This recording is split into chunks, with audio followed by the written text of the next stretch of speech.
Et salut à tous et bienvenue dans une nouvelle petite critique sur le Bazar du Grenier. Salut Seb. Salut. Ça fait longtemps, hein. C'est vrai, effectivement. Ça fait longtemps, effectivement. Là, du coup, moi personnellement, j'ai mon pass sanitaire que depuis quelques jours, ce qui fait que j'ai pu enfin revoir des films. C'est vrai que moi, j'avais vu les films en avance, je les ai pas vus ensemble. Là, pour une fois, on les a pas vus en même temps. J'ai dû attendre que tu fasses ton rattrapage. Du coup, effectivement, on a pu retourner au cinéma après une longue absence. Ça fait un certain temps qu'on n'a pas fait de critique, du coup. Et on a pas mal de films à rattraper, hein, parce que dans le tas, en fait, on a... bon, là, on va parler de Black Widow, mais on a aussi The Suicide Squad, dont il faut parler. Kaamelott, peut-être. Kaamelott, évidemment. Jungle Cruise aussi, pour ma part, je sais pas si tu l'as vu. Il y a quoi aussi comme gros films qui sont sortis. Il y a plein de films qui sont en ce moment. OSS 117, le dernier, le 3, là. Je l'ai vu. The Sparks Brothers, qui est très bien aussi. Il y a Free Guy. Non, je suis pas allé voir. Que tu ne veux pas voir. J'attends une séance 4DX pour en sortir avec le mal de fesses. Non. Mais voilà, du coup, aujourd'hui, en tout cas, on va commencer par parler de Black Widow qui est sorti début juillet, je crois. Ouais, c'est ça, fin juin, début juillet. Donc, effectivement, on a beaucoup de décalage par rapport à la sortie, hein, mais bon, c'est comme ça. Donc voilà, écoutez, on va parler de Black Widow avec, comme d'habitude, une partie spoil et une partie sans spoil. Et on va commencer par la partie sans spoil.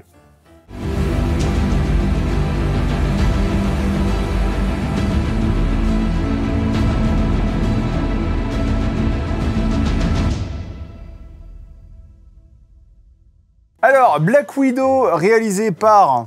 Merde.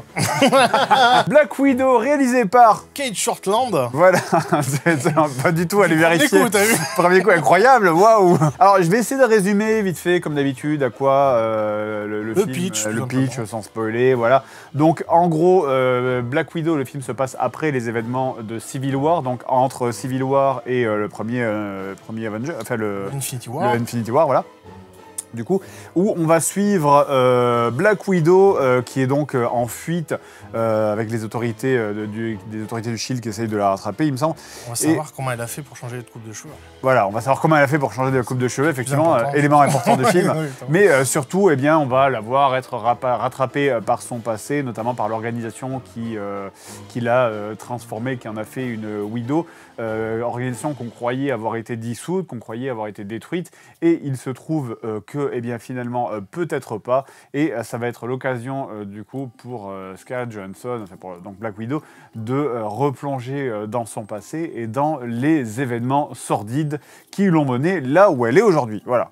Très bien résumé, franchement, voilà, je le donc, ferai pas mieux. en gros, voilà, c'est ça le pitch du film. Alors là, évidemment, on ne spoil absolument rien, hein, puisque bon, il y a des parties flashback, il y a des parties qui se passent dans le passé, mais le gros du film, par contre, lui, moi, je m'attendais beaucoup à un film qui se passe vraiment purement dans le passé, hein, à vrai dire, mais en fait, non, ça se passe vraiment... Même s'il y a une séquence, le film s'ouvre sur une séquence dans le passé. Ça s'ouvre sur une séquence dans le passé, mais c'est vrai que je m'attendais vraiment à un film qui se passe entièrement dans le passé, parce que je me suis dit, ça va être l'origin story peut-être du personnage, et en fait, non, pas du tout. C'est vraiment quelque chose, c'est juste quelque chose, elle n'a pas mentionné du tout en arrivant à Infinity War. Ouais, c'est compliqué les derniers mois, pour moi, j'ai vécu des trucs. Pour elle, ouais, tous les week-ends se déroulent comme ça. C'est pas contre les terroristes et tout. Du coup, t'as pensé quoi, toi? Moi, je veux pas trop apprécier, je veux dire, honnêtement. J'en attendais pas des masses parce que le problème, c'est que voilà, Black Widow, je sais pas si on peut spoiler, parler d'Endgame ou quoi. Oui, je pense que maintenant on peut spoiler. On connaît un peu le destin du personnage, ce qui fait que le problème, c'est que le film n'a aucun enjeu finalement par rapport à...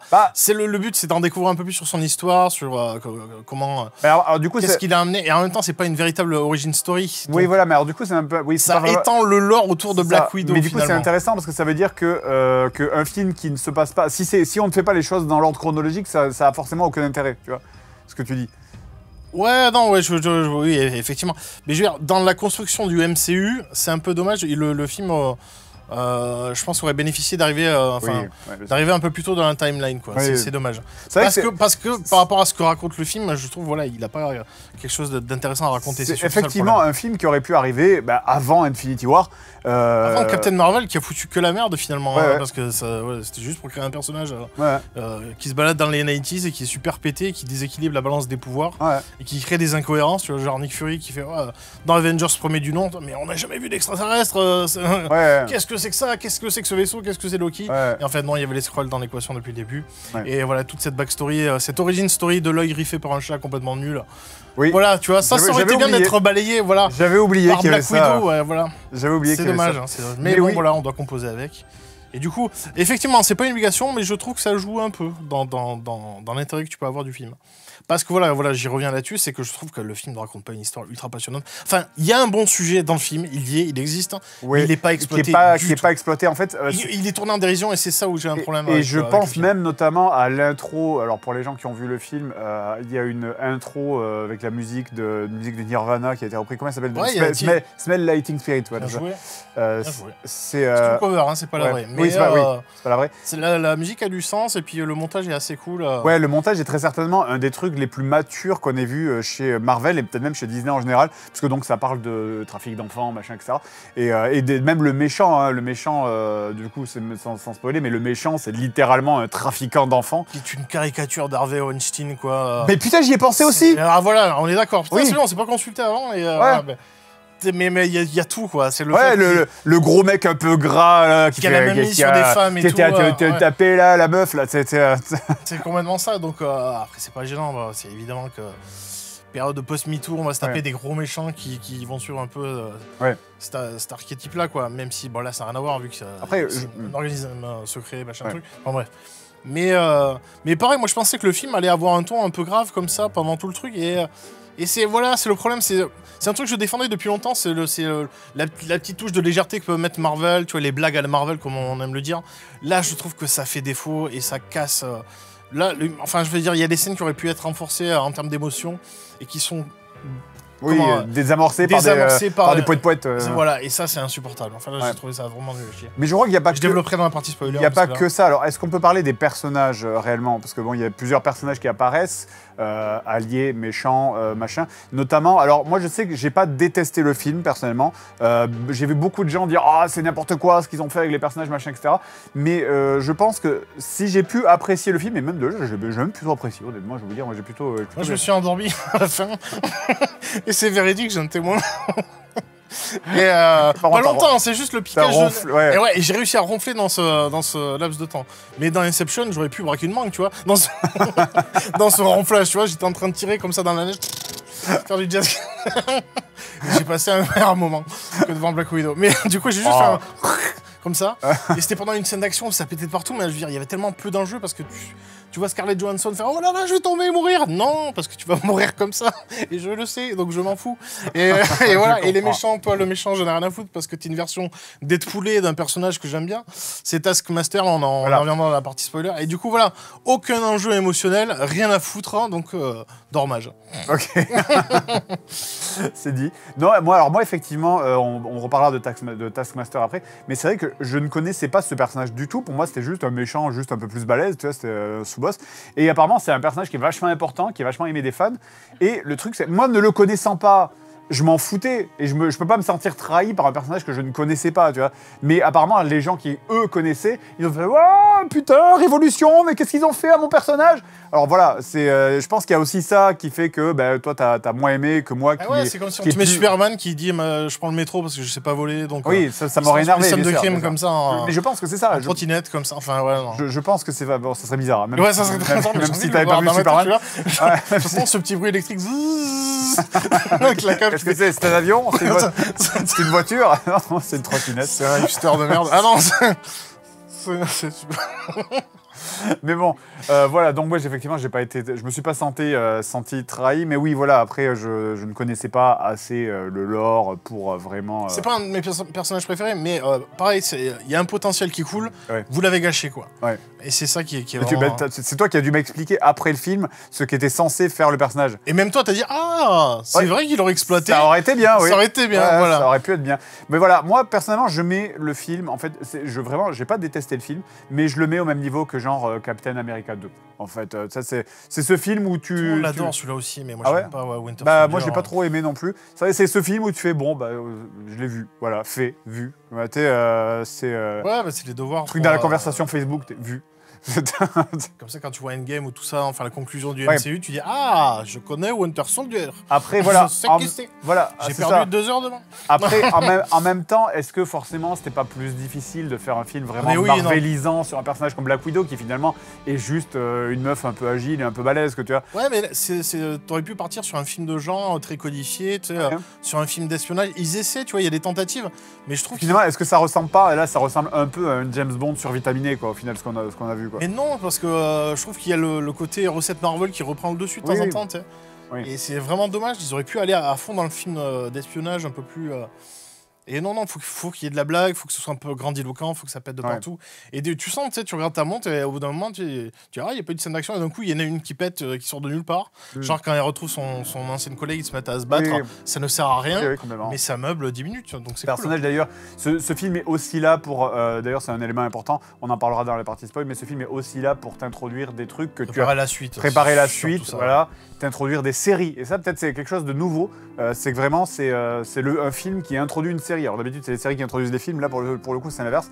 Et aussi t'introduire des personnages qui clairement vont remplacer tout le premier cast, Scarlett Johansson qui est morte du coup dans Infinity War, mais dans Endgame, mais du coup pour introduire vraiment toute la nouvelle, enfin l'arc 4 en gros, c'est ça qu'on dit la phase 4, mais on ne sait pas si elle a démarré, elle va démarrer. Voilà, c'est très nébuleux pour l'instant, mais... Bon, en tout cas... Mais par contre, voilà, tu parles de nouveaux personnages, la personne de Florence Pugh, je sais plus comment elle s'appelle dans le film... Moi non plus. C'est la blonde. Voilà, mais voilà. Super actrice, qui joue super bien, qui était dans Midsommar, et, je te conseille de voir, qui est très très bien, qui n'a rien à voir en termes de ton. Et ouais, c'est une grosse révélation, elle joue très très bien, il y a beaucoup de... Comment ce banter, cet échange de vannes, humour un peu noir. Un peu cynique, ça a l'air d'être l'équivalent Black Widow, mais un peu cynique, quoi, en fait. Ouais, mais on n'est pas trop dans le Tony Stark habituel, tu vois.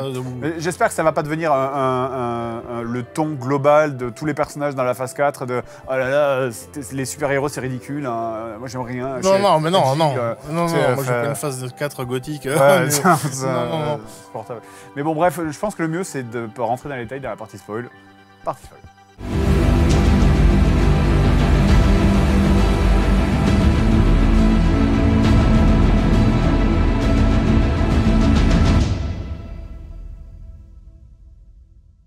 Partie spoil, donc si vous êtes toujours là, on considère que vous avez vu le film ou que vous vous en fichez d'être spoilé. Donc on va revenir dans ce qu'on disait dans la partie no spoil. Effectivement, avec le personnage donc de la White Widow, alors je sais pas du tout c'est quoi son nom de code exactement, mais qui est clairement là pour être la remplaçante de Black Widow. Hein, tu sens que c'est vraiment... Alors t'as toutes les phases où elle se montre... C'est sa petite sœur dans cette espèce de famille recomposée, parce qu'on n'a pas parlé de cet aspect-là, mais... Le flashback au début, le film en fait commence par un flashback où on voit... du coup, Black Widow dans sa jeunesse qui a les cheveux bleus, je sais pas pourquoi. C'est peut-être un truc du comics, je ne sais rien. Du coup, avec sa petite sœur et ses parents adoptifs, qui ne sont pas vraiment ses parents, on le saura par la suite. Ils sont censés représenter une fausse famille américaine. Ça. Et ils sont en fait là pour mener une mission de je sais pas trop quoi. Ce sont des espions, tout simplement. Ça, c'est des espions. Et à un moment, ça va pas, ils sont repérés par les autorités et décident de s'enfuir. Et ensuite, on a donc ce générique, générique très marquant, du coup, avec vraiment, tu vois toutes des gamines qui sont vraiment du trafic d'enfants, en fait. Hein, c'est vraiment du trafic d'enfants, avec ce personnage le gros mec derrière, baveux et libidineux, qui est vraiment, moi, j'ai pensé à Weinstein de suite. Ah non, mais direct. Hein. D'ailleurs, non, moi, je voulais juste revenir à la famille qui est vraiment séparée, mais déchirée, qui explose, mais au nom de... Voilà, c'est pour l'État, en fait, c'est pour la patrie, pour la mère Russie, machin, et c'est ça en fait où le film aurait développé ça, parce que ça revient plus tard dans cette dynamique de on va essayer de recomposer la famille qui a été éclatée, sauf que là tout le monde a vécu à droite à gauche ses aventures et tout le monde est un peu usé par la vie, donc c'est un peu une famille dysfonctionnelle. C'est ça. Mais ils font des blagues par-dessus. Ce thème de la famille. C'est dommage parce que ce thème de la famille effectivement donc de la parce que ça a existé en fait ça. Ouais. Faut le rappeler. Et apparemment il y a une série qui existe, je l'ai pas vue, qui s'appelle The Americans, qui parle de ça justement, des familles russes, enfin des fausses familles américaines, d'espions russes qui sont infiltrés aux States et qui essayent de glaner des infos, des trucs. Ok, je savais pas du tout. Et ça a l'air super intéressant, quoi. Ouais, ça aurait pu. Mais ouais, c'est bon. Enfin, du coup, en tout cas, tu as vraiment ce thème de la famille qui apparaît au début dans ce flashback, puis qui disparaît, qui revient un petit peu quand elle va chercher sa sœur, enfin sa petite fausse sœur entre guillemets, puis après qui revient quand la famille est recomposée, et puis qu'après qui disparaît complètement. Mais voilà, moi je trouve ça dommage parce que je trouve que cet axe-là était super intéressant à développer, quoi. Parce que le vilain, on s'en fout au final. En plus, c'est ultra débile, c'est que. Comment comment il était censé être mort, je crois, le boss de cette organisation. Je me souviens pas du tout de la Chambre Rouge. C'est ça, la Chambre Rouge, c'est bien ça. La Chambre Rouge. Et donc, on te montre une espèce d'attentat qui fait que la fille du boss meurt avec lui. Qui est devenu plus tard Taskmaster. Voilà, donc on spoil, hein, on y va jusqu'au bout. Donc c'est le reveal du film. C'est la partie spoil. C'est le Deadpoolage, parce que c'est pas du tout ça le personnage de Taskmaster. Déjà, c'est un homme, c'est pas une femme. Après, on s'en fout, c'est pas le problème. Mais c'est pas ses origin story. Ah oui, et du coup, donc, du coup, on te fait croire ça aussi. Et moi, j'ai pas envie d'y croire parce que c'est quand même. C'est Disney, tu vois. À quel moment, on te vend des panoplies Black Widow, pour les petites filles. Ah, t'as envie d'être Black Widow, c'est cool. Eh ben, elle tue des enfants, Black Widow. On te dit ça au bout de 10 films, t'sais. Non, c'est pas le cas. Tu sais très bien qu'il va y avoir un twist et que c'est une connerie. Et que ça tient pas, tu vois. Donc, cette intrigue-là, je trouve. Après, de rendre le personnage un peu gris, Black Widow, c'est une assassin à la base. Elle a évidemment tué des gens. Oui, c'est vrai que. Mais je crois que dans le film, elle le fait aussi. Bah oui, donc il y a un moment, ça veut dire. Tu veux faire croire que Black Widow, c'est une assassin, mais tu personne. La ligne à franchir, tu tues pas des enfants, tu vois. Bah pourquoi? Enfin, je sais pas, c'est quand même Disney qui tient la rêne. Mais tout ça pour dire que cette intrigue secondaire, elle est pas intéressante, tu vois, elle est pas captivante et c'est pas ce qui m'a fait rester dans le film, quoi. C'est plus. Par exemple, tu vois, j'ai un extrait qui m'a énervé, c'est qu'à un moment, quand il sauve justement le daron qui est dans la prison, l'espèce de Red Guardian, l'équivalent de Captain America, parce que lui aussi, il a reçu du super sérum, donc il est ultra puissant. Vraiment pas du tout exploité. Ouais, et puis cet acteur, David Harbour, il faut arrêter, quoi. Déjà que Hellboy, c'était épouvantable. Là, je trouve qu'il. Enfin bon. Il cabotine à ouf. Lui, il est vraiment dans une parodie de film de super-héros. Ouais, non, mais ouais. David Harbour, il faut arrêter. Et du coup, et à un moment, et c'est là où ça m'a énervé, c'est qu'à un moment, justement, la plus jeune. Il parle de, je sais plus, je suis ta fille, t'es ma fille, machin, si t'as des enfants. Enfin, il parle d'enfants, enfin, je sais plus ce que c'est exactement la même réplique. Elle lui balance comme un retour hyper froid de, ah mais non, je peux pas avoir d'enfants, il m'a retiré mon utérus. Oui. Je te rappelle, waouh. Donc tu prends ça dans la tête et lui fait une bague, oh ne parle pas de ça, c'est dégueulasse. Oh là là. Les détails, ils m'ont arraché l'utérus, puis après ils m'ont découpé les ovaires, et puis après. C'est ça. Et j'allais te parler des trompes de Fallope. Il tourne ça en mode blague, quoi. Je dis, mais franchement, vous avez aucune race, quoi. C'est horrible ce qu'elle a vécu comme personnage, tu vois. Enfin, tu vois, il est là le potentiel de drama et derrière, c'est oh là là, le trac accent, on ne parle pas des trompes de Fallope, dégoûtant. Mais vous êtes où, quoi? Enfin, sérieux? Enfin, non, là, on est d'accord. Là, c'est nul, c'est mal amené, c'est maladroit. Je comprends ce que tu veux, mais en même temps, ils veulent faire du Marvel, et Marvel, c'est censé être léger, quoi, tu vois. Ouais, mais là, non. Là, tu parles pas je sais pas, d'enfants kidnappés, formatés pour devenir des assassins. Enfin, moi, j'ai trouvé ça mal amené. Enfin, on peut plaisanter avec tout. Hein. Ouais, mais là, tu sais, t'avais l'occasion de faire un film, tu vois, un peu dark, noir, qui, enfin... Oui, je comprends ce que tu dis. C'est l'occasion loupée de faire vraiment quelque chose de très dark. Mais c'est toujours pareil, c'est Disney, ils aiment pas prendre des risques. Hein, tu sais, bon... Ça, ouais, tout le reste, ça m'a passé au-dessus parce que c'était pas intéressant, quoi. Et... c'est dommage qu'il y ait un potentiel après, de bon film là-dedans, quoi. Tu sens bien la métaphore de faire, notamment quand tu as Black Widow à la fin qui veut attaquer le chef de la Chambre Rouge, mais qui peut pas parce qu'ils ont mis un truc dans les phéromones qui fait qu'elle peut pas l'attaquer, et que du coup elle se prend des vieux revers patriarcaux, vraiment genre la gifle de papa. Tu sens qu'il y a vraiment la métaphore de l'homme qui domine la femme, machin, etc. Enfin, c'est pas très fin, hein, honnêtement, c'est vraiment pas très fin. Mais moi je pense que le potentiel le plus gâché, c'est peut-être avec toutes ces widows, parce qu'il y a vraiment énormément de widows qui sont entraînés dans le complexe et qui ne sont pas du tout exploités. Pas du tout. Alors que ça aurait pu faire... Il y a une petite baston à la fin, mais ça aurait pu faire un truc de ouf, effectivement. Mais voilà. Mais après, sinon, Et pour revenir sur le personnage de Taskmaster, qui apparemment, du coup, on m'a expliqué que c'est un personnage qui est un mimique, hein, qui a la capacité de reproduire tout ce qu'il voit. Ah ouais, il a littéralement le Sharingan, quoi. C'est ça. Il copiait toutes les techniques qu'il observe. C'est vrai que moi, au début, je me suis juste dit, c'est quelqu'un qui est un peu balèze, quoi. Il a appris à faire comme Captain America avec le bouclier. Visiblement, c'est pas super dur, hein, parce que dans la série, on a vu Falcon le faire en 3 jours. Donc, ça va. Ouais, mais lui, sans s'entraîner, tu vois. C'est juste en observant le personnage. Ce qui fait qu'en termes de mise en scène, tu peux faire un truc trop cool, quoi. Mais c'est surtout que je me suis dit... Le personnage te renvoie exactement les mêmes coups. Il y a une tentative, je crois, à un moment, quand Black Widow se fait renverser la bagnole, mais par Taskmaster, il finit sur le pont, je crois, il y a une petite baston. Et je crois que le personnage imite un peu ses mouvements. Mais vite fait, ça dure 2 plans. Voilà. C'est triste. Là, pareil, tu te dis putain, un potentiel de ouf et vous le gâchez. Voilà, effectivement. Là, je suis d'accord pour dire que là, il y a du potentiel gâché. D'autant plus que si le mec a la capacité d'imiter n'importe qui, tu imites pas le mec qui tire à l'arc, quoi. C'est un peu du gâchis, quoi. Voilà. Parce que je sais pas comment ça marche. Est-ce que, genre, si il voyait Thor, il pourrait lancer des éclairs, tu vois, enfin... Non, il copie pas les pouvoirs, mais les techniques, en fait. Tout ce qui est technique. Mais non, mais c'est stylé, franchement, c'est vraiment stylé. Et mais il peut matcher Spider-Man, il peut matcher plein de persos Marvel, en fait. Ouais. Et c'est ça qui est super intéressant, quoi. C'est dommage. Mais tu vois d'ailleurs, je crois dans les moves, il reproduit parce qu'il a un bouclier aussi. Il fait des moves à la Captain America. Il fait des moves à la Captain America, ça effectivement. C'est vrai que au début, en fait, je me suis dit, mais qui est Pendant même quelques secondes, je me suis peut-être dit, c'est le faux Captain America que tu vois à la fin de la série Falcon, machin, etc. Mais pas du tout, parce que du coup, ce n'est pas arrivé encore. Mais oui.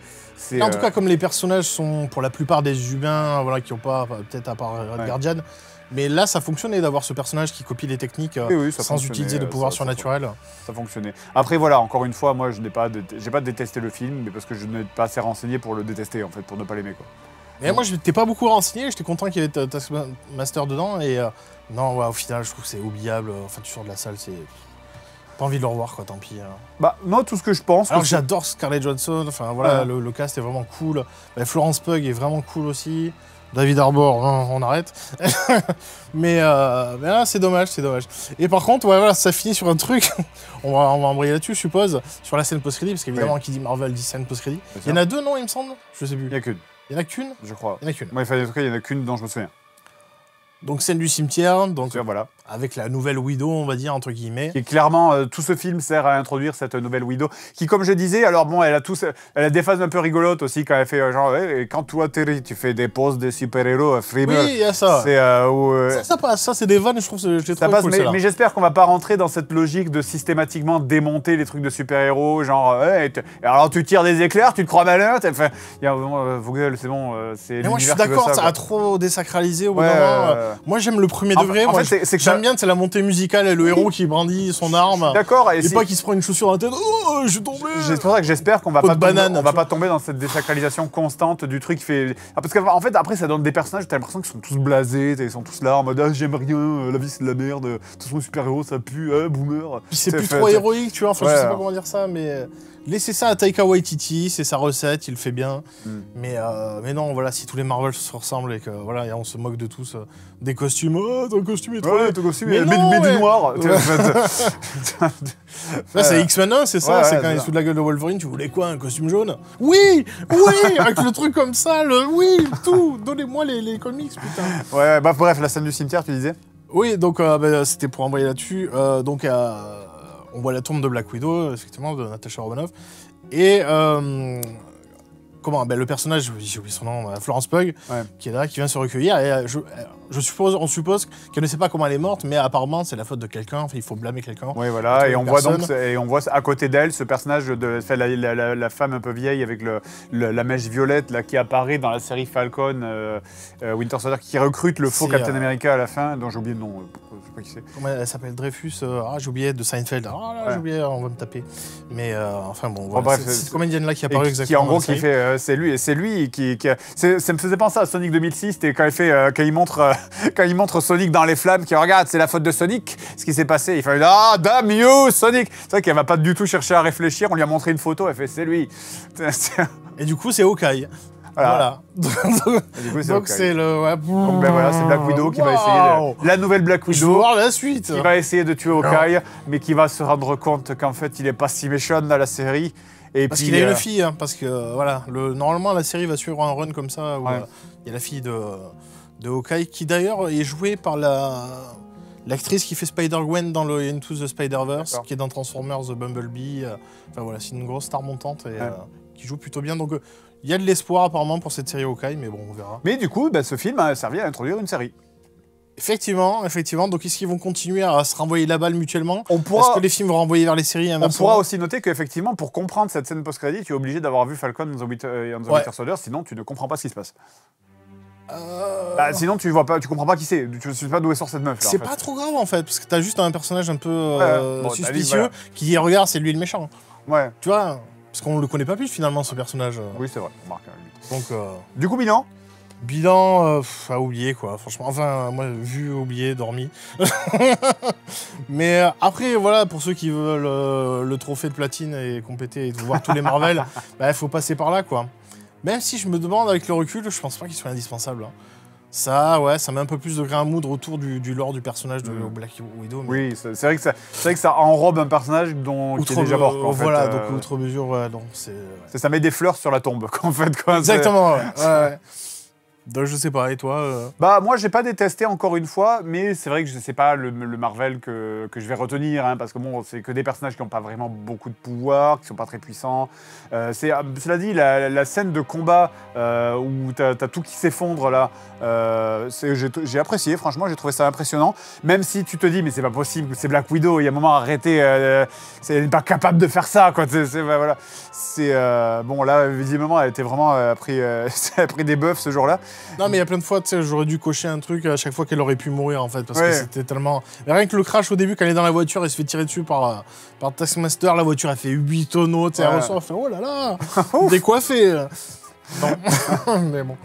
Mais oui, du coup, effectivement, c'est que ça... je le mets vraiment, encore une fois, je le redis, au même niveau que Captain America 2, au sens où j'étais sorti du film, j'étais en mode, bon, c'était moyen, quoi. Et là, c'est pareil. Mais moyen plus. J'ai quand même plus apprécié que Captain America 2, tu vois.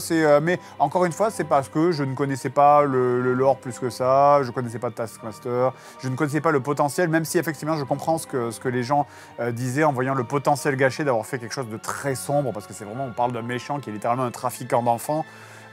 Après, bon, on a toute cette scène de fin où elle essaye d'approcher le mec, elle essaye d'approcher donc le chef de la Chambre Rouge, elle n'arrive pas à le toucher parce que les phéromones, machin, etc. Qui est vraiment une métaphore pas du tout subtile sur la violence masculine envers les femmes. Enfin, c'est vraiment des gros sabots. C'est quand il lui met la main, qu'elle fait comme ça, tu fais vraiment, tu fais bon, on a compris là, les gars. Mais sinon, globalement, j'ai pas détesté. Voilà. Rien d'autre à dire? Non. Ben voilà, c'est parfait. Écoutez, des bisous et à la prochaine pour d'autres petites critiques sur le Bazar du Grenier. Salut à tous, ciao ciao. Ciao.